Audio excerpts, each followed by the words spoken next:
सभी विजेताओं को मेरा सलाम। नवनिर्माण एकेडमी में आपका स्वागत है दोस्तों। मेरा नाम है दिनेश गौतम। मेरा ऐसा यकीन है कि आप सभी एक दिन विजेता बनेंगे यदि आप मेहनत करेंगे। एक रणनीति बनाइए, एक तरीके से पढ़ना शुरू करिए, नोट्स बनाइए, शॉर्ट नोट्स बनाइए और उनका रिवीजन करिए। फिर आप देखिए आपको नौकरी क्यों नहीं मिलती है। मेरा दावा है आपको नौकरी अवश्य मिलेगी और शीघ्रता से मिलेगी। लेकिन इस बात को मत भूलना जो मैंने अभी बताई है। नोट्स बनाइए, पढ़िए, लगातार पढ़िए, अपना रोज का डाटा तय करिए। आज मैं पढ़ाता हूँ आपको मुख्यमंत्री। तो मुख्यमंत्री क्या होता है, मुख्यमंत्री की पावर्स क्या होती हैं, कैसे मुख्यमंत्री की नियुक्ति की जाती है, क्या मुख्यमंत्री की योग्यता होती है, कौन मुख्यमंत्री बन सकता है, कौन मुख्यमंत्री को शपथ दिलाता है, ये सारी चीज एक छोटी वीडियो में हम खत्म करने वाले हैं। आप बैठिए कॉपी पेंसिल लेकर और आनंद लीजिए आज की क्लास का। देखिए टॉपिक पड़ा हुआ है मुख्यमंत्री। तो मुख्यमंत्री समझने से पहले आपको एक चीज को समझना होगा, राज्य विधानमंडल। बहुत छोटी छोटी चीजें हम लोग करते हैं। राज्य विधानमंडल,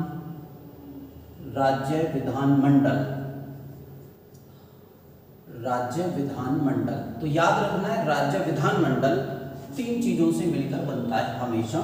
राज्य विधानमंडल तीन चीजों से मिलकर बनता है। एक होता है विधानसभा, एक होता है राज्यपाल, और एक होता है विधान परिषद।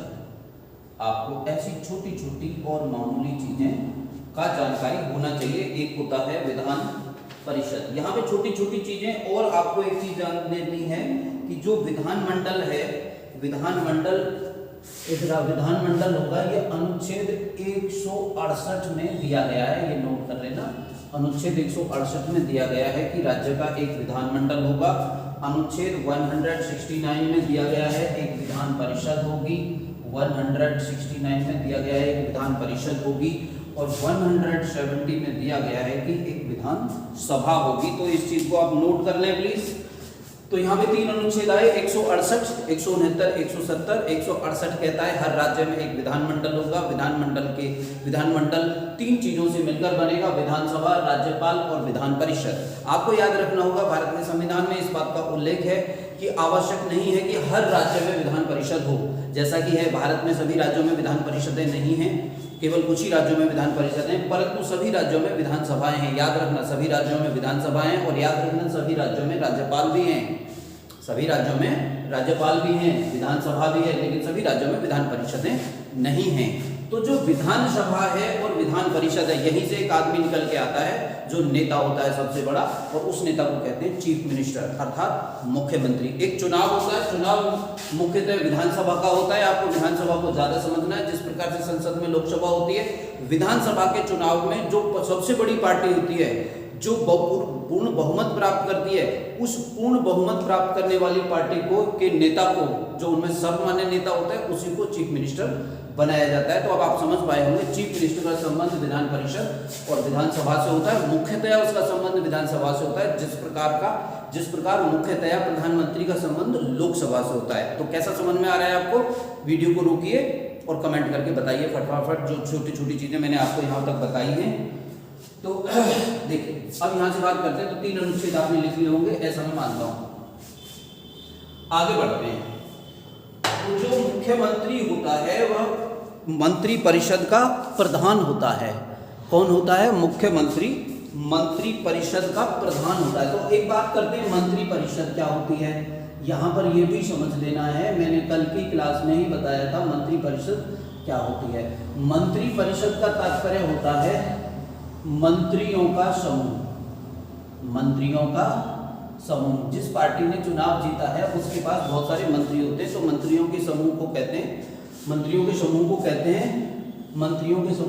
हैं मंत्री परिषद। और ये जो मंत्रियों का समूह होता है, मंत्रियों का जो समूह होता है, ये विधानसभा की सदस्य संख्या से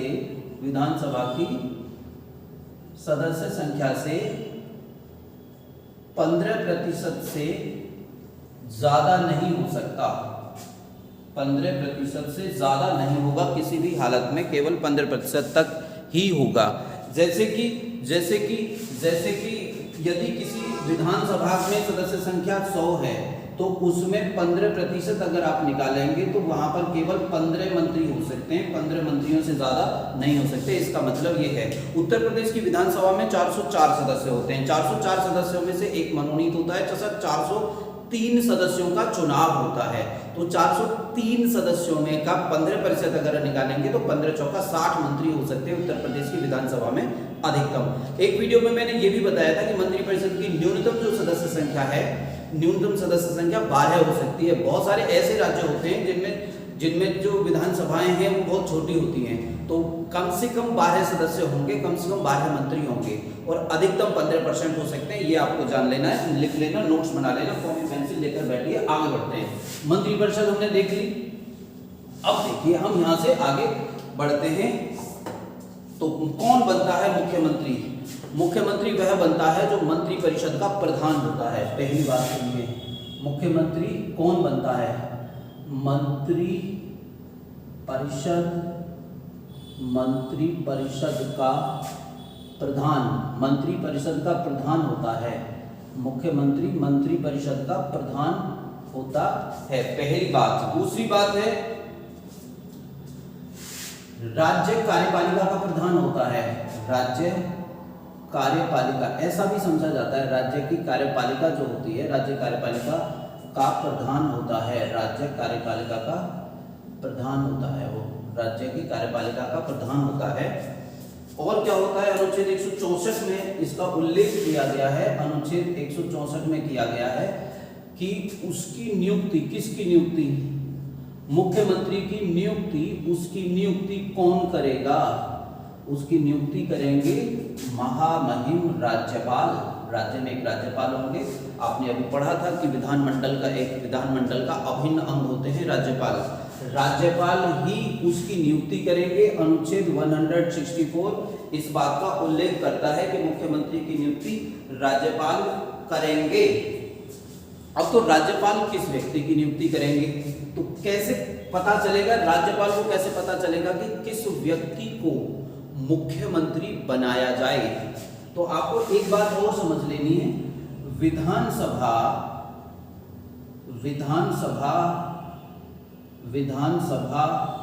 के चुनाव में बहुमत प्राप्त दल के नेता को राज्यपाल मुख्यमंत्री नियुक्त करते हैं। याद रखना है आपको कि जो विधानसभा का चुनाव हुआ है, विधानसभा के चुनाव में जिस दल को पूरा बहुमत मिला है, बहुमत प्राप्त दल जिसको पूरा बहुमत मिला है, उस दल के नेता को राज्यपाल के द्वारा मुख्यमंत्री नियुक्त किया जाएगा। यहाँ एक बात स्पेशल हो गई कि मुख्यमंत्री की नियुक्ति कौन करता है? मुख्यमंत्री की नियुक्ति करता है राज्यपाल। राज्यपाल उसी व्यक्ति को मुख्यमंत्री नियुक्त करता है जिसको विधानसभा के चुनाव में पूरा बहुमत प्राप्त हुआ है, जिसको सबसे ज्यादा पूरा बहुमत के बराबर सीटें मिली हैं। एक और बात है कि मुख्यमंत्री की नियुक्ति करना क्या राज्यपाल की विवेकशील शक्ति है? तो यहाँ पे ये याद रखना है कि मुख्यमंत्री की नियुक्ति करना, यदि किसी दल को बहुमत मिल गया है तो अब राज्यपाल को बहुमत दल के नेता को ही मुख्यमंत्री बनाना होगा। दो केस और उभर कर आते हैं यहाँ पर कि यदि किसी दल को बहुमत नहीं मिला है तो यहाँ पर राज्यपाल अब अपने विवेक का प्रयोग करेंगे मुख्यमंत्री बनाने में। ये हम लोग बात करते हैं कि किस प्रकार राज्यपाल मुख्यमंत्री की नियुक्ति में विवेक का प्रयोग करते हैं। तो अब आप समझिए, ऐसा समझिए मुख्यमंत्री की नियुक्ति में राज्यपाल का का विवेक। तो एक बात तो हम बता चुके हैं आपको कि यदि किसी पार्टी को पूरा बहुमत मिल गया है तो उसी पार्टी के व्यक्ति को, उसी पार्टी के नेता को मुख्यमंत्री बनाया जाएगा। अब केस यहाँ पर क्या होता है, केस दो केस आते हैं यहाँ पे निकल के। पहला केस तो ये है, यदि किसी पार्टी को बहुमत नहीं मिला है, यदि किसी पार्टी को बहुमत नहीं मिला है। अब आप समझ लेना, बहुमत का तात्पर्य होता है कि जितनी भी सीटों का चुनाव हुआ है उनमें से आधी से ज्यादा सीट जिसको मिल जाती है उसी को बहुमत मिल जाता है। लेकिन यदि बहुमत नहीं मिला है तो यहाँ पर राज्यपाल अपनी विवेकशील शक्ति का प्रयोग करते हैं। तो किस व्यक्ति को मुख्यमंत्री बनाएंगे, यहाँ राज्यपाल ऐसे केस में ऐसे व्यक्ति को मुख्यमंत्री बनाते हैं जो उनकी नजर में बहुमत सिद्ध कर सकता है। तो किसे बनाएंगे, जो उनकी राय में, कौन की राय में, राज्यपाल की, जो उनकी राय में बहुमत सिद्ध कर सकता है, उनको लगना चाहिए कि वो सिद्ध कर लेगा, सिद्ध कर सकता है। यहां पर एक बात और याद कर लेनी है, सकता है ये और जान लेना है कि यदि बहुमत तो नहीं मिला है किसी पार्टी को, परंतु किसी पार्टी को तो सबसे ज्यादा सीटें मिली होंगी, लेकिन जिस पार्टी को सबसे ज्यादा सीटें मिली हैं उस पार्टी के नेता को मुख्यमंत्री बनाएंगे राज्यपाल, ऐसा निश्चित नहीं है। यहां पर यह दिया गया है संविधान में कि राज्यपाल को लगना चाहिए कि वह बहुमत सिद्ध कर देगा, उस व्यक्ति को यहां पर मुख्यमंत्री बनने के लिए बुलाया जाता है। एक और दूसरा केस है कि यदि किसी पार्टी को बहुमत तो मिल गया है लेकिन उस पार्टी के नेता किसी एक व्यक्ति को मुख्यमंत्री पद का दावेदार नहीं बना पा रहे हैं। ध्यान से समझिए, यदि किसी पार्टी को बहुमत तो मिल गया है, मतलब क्या हुआ है, बहुमत मिला, परंतु किसी को नेता नहीं बना पा रहे हैं, बना पा रहे हैं का मतलब एक राय नहीं है, उनमें लड़ाई झगड़ा है, मत भिन्नता है सदस्यों में जो चुनाव जीत कर आए हैं। बहुमत मिला है, पार्टी को बहुमत मिला है परंतु नेता नहीं बना पा रहे हैं। यहाँ पर राज्यपाल अपनी विवेकशील शक्ति का प्रयोग करेंगे, उन्हीं में से किसी एक व्यक्ति को बुला लेंगे जो उनको लगता है कि अच्छा और स्ट्रॉन्ग नेता है, उसी पार्टी के किसी नेता को बुला लेंगे। बात यहाँ तक खत्म। तो आपको समझ लेना है कि बहुत बार ऐसा होता है कि वो स्ट्रॉन्ग पार्टी तो बन है लेकिन वहां पर कोई नेता नहीं है, अभी निर्धारित नहीं हुआ है नेता, इसलिए राज्यपाल अपनी शक्ति का, विवेकशील शक्ति का प्रयोग करते हैं। बात खत्म। और यहाँ पर एक बात का ध्यान और रखना है आपको कि बहुमत क्या है। बहुमत का मतलब है विधानसभा में बहुमत। बहुमत का क्या मतलब है, नोट लिख लेना है आपको, नोट लिख लेना है। बहुमत बराबर, बहुमत का क्या मतलब है, बहुमत का मतलब है विधानसभा का बहुमत, विधानसभा का बहुमत। ये याद रखना है बार बार। मैं जो छोटे छोटे डायग्राम्स बनाता हूँ, इन सारे डायग्राम्स को आप कॉपी पे बना लेना और इनको समझते रहा करो। विधानसभा क्या होती है, विधान परिषद क्या होती है, राज्यपाल क्या होते हैं, लोकसभा क्या है, राज्यसभा क्या है, राष्ट्रपति क्या है। जब बार बार इन चीज़ों को रिवाइज करोगे और डायग्राम्स बनाओगे तो आपको ये सब चीज़ें समझ में आना प्रारंभ हो जाएंगी कि बहुमत का मतलब क्या होता है, लोकसभा का बहुमत या यहाँ पे विशेषतया विधानसभा का बहुमत होता है राज्य के बारे में। अब हम बात करते हैं कि मुख्यमंत्री की योग्यता क्या होनी चाहिए। मुख्यमंत्री की योग्यता क्या होगी, देखिए योग्यता क्या होगी। तो मुख्यमंत्री की योग्यता होगी विधानसभा का सदस्य बनने की योग्यता, विधानसभा में सदस्य बनने की योग्यता, कि वह विधानसभा का सदस्य बनने की योग्यता रखता हो, केवल उसी व्यक्ति को मुख्यमंत्री बना दिया जाएगा। तो विधानसभा का सदस्य बनने की योग्यता क्या होती है, पहली बात तो वो 25 वर्ष की आयु पूरी कर चुका हो, 25 वर्ष आयु पूरी हो चुकी हो, 25 वर्ष पूरी। दूसरी बात है वह विधानसभा का, कम से कम विधानसभा का सदस्य जरूर हो, तो विधानमंडल का सदस्य हो, विधानमंडल का सदस्य हो। तो यहाँ पर बहुत सारी जगह आपको ऐसा भी मिलेगा कि वह विधानसभा का सदस्य हो। यहाँ पर हमने लिखा है विधानमंडल का सदस्य, वह विधानसभा से भी आ सकता है, वह विधान परिषद से भी आ सकता है।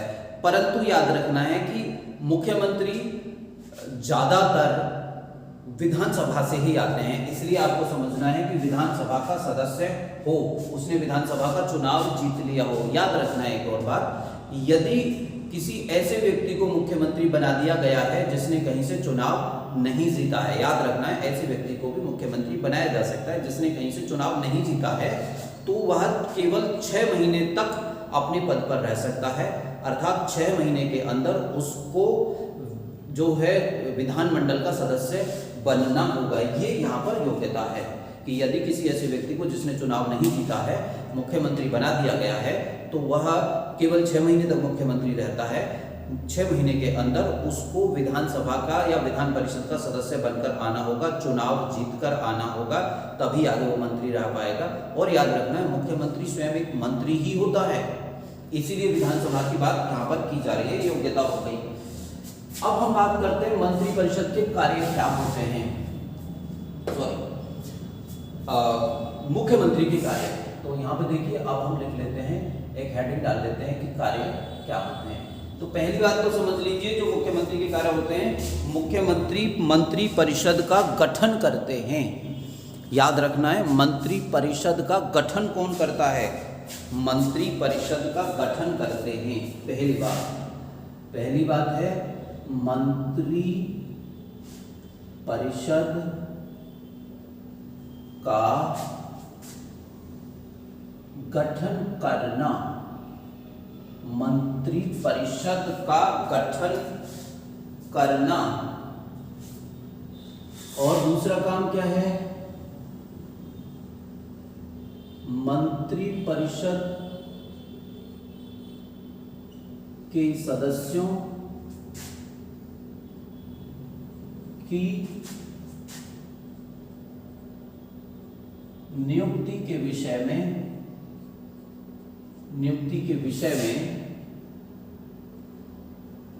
राज्यपाल को राय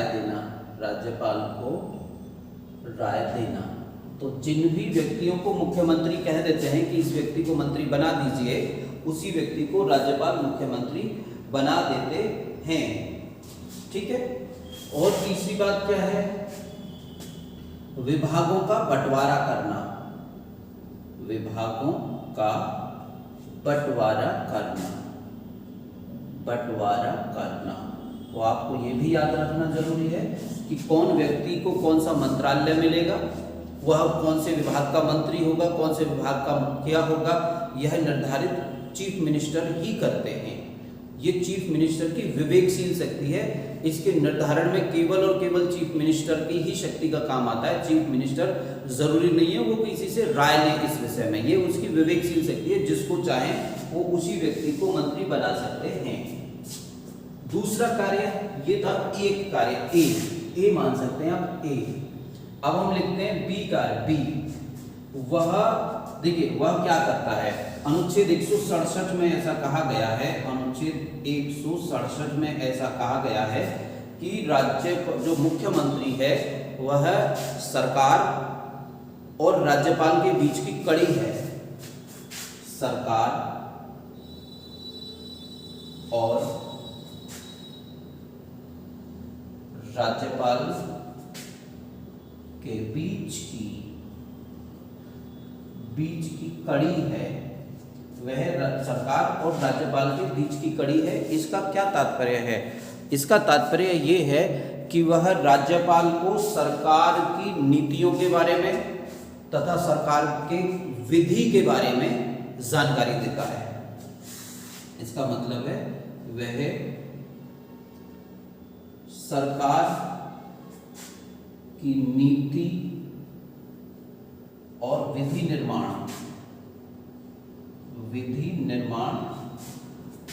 की जानकारी राज्यपाल को देता है। राज्यपाल को देता है, याद रखना है, राज्यपाल को देता है। प्रधानमंत्री के विषय में भी यही है, अनुच्छेद 78 में कहा गया है कि जो प्रधानमंत्री हैं वो सरकार के कार्यों की जानकारी राष्ट्रपति को देंगे। इसे मिटा दें आप, मध्यस्थ की भूमिका, ठीक है। और क्या करना है, बी हो गया, दो चीजें हो गई कार्य में।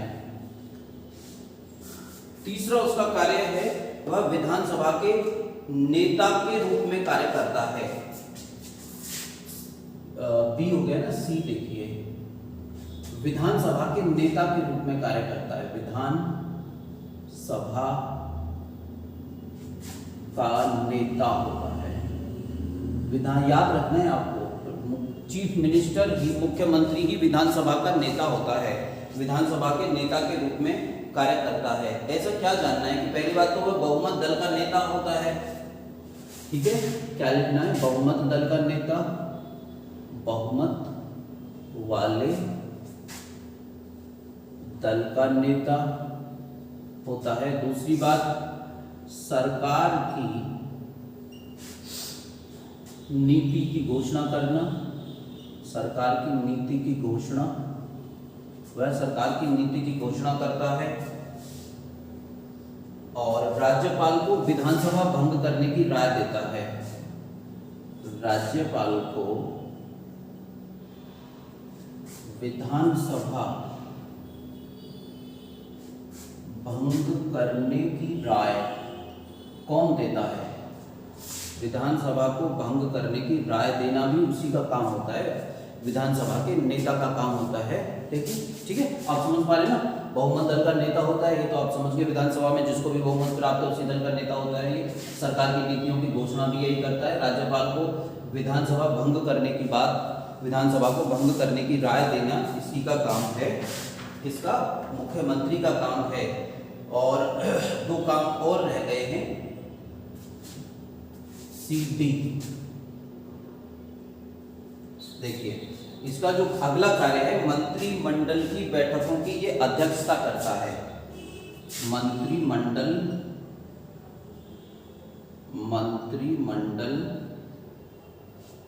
की बैठकों की अध्यक्षता करता है, अध्यक्षता। अब यहाँ पर एक टर्म आई है मंत्रिमंडल, इसकी हम बात अगली क्लासेस में करेंगे, एक अलग वीडियो बना देंगे, मंत्रिमंडल क्या होता है। और इसकी अंतिम जो है बात है DE, शासन के विभागों में ये समन्वय स्थापित करता है, समन्वय स्थापित करता है। जो विभाग होते हैं, विभाग, शासन के विभिन्न विभाग हैं, उनमें इसी का अधिकार होता है, उनमें समन्वय करने का, इसी की इच्छा के अनुसार ये काम चलता है यहाँ पर सारा। तो ये वीडियो में सारी चीज़ें खत्म हो गई हैं, जितना हमको बनाना था इतना ही काम करना था। इसमें कुछ अनुच्छेदों की हमने बात की है, अनुच्छेद 164। तो एक बार फिर से जिन भी लोगों ने ये वीडियो कर ली है, मैं कुछ अनुच्छेद लिख देता हूँ, उनके बारे में मुझे लिख के भेजना। 164, अनुच्छेद 164, अनुच्छेद 167 क्या है, अनुच्छेद 168, अनुच्छेद 169 और अनुच्छेद 170 क्या है। इन सभी अनुच्छेदों के बारे में मुझे लिखकर भेजिए। अनुमान है आपको मित्रों ये वीडियोस पसंद आ रही होंगी, हमारे प्रयास पसंद आ रहे होंगे। अगर हाँ तो कृपया करके ज़रूर आप नीचे लिखें कि आपको कैसा लग रहा है ये काम, और हमारे सवालों का जवाब जरूर दें। वीडियो खत्म होती है, यदि आपने अभी तक हमारा चैनल सब्सक्राइब नहीं किया है तो प्लीज़ सब्सक्राइब करें, इसे शेयर अवश्य कर दें। चलिए, धन्यवाद, जय हिंद।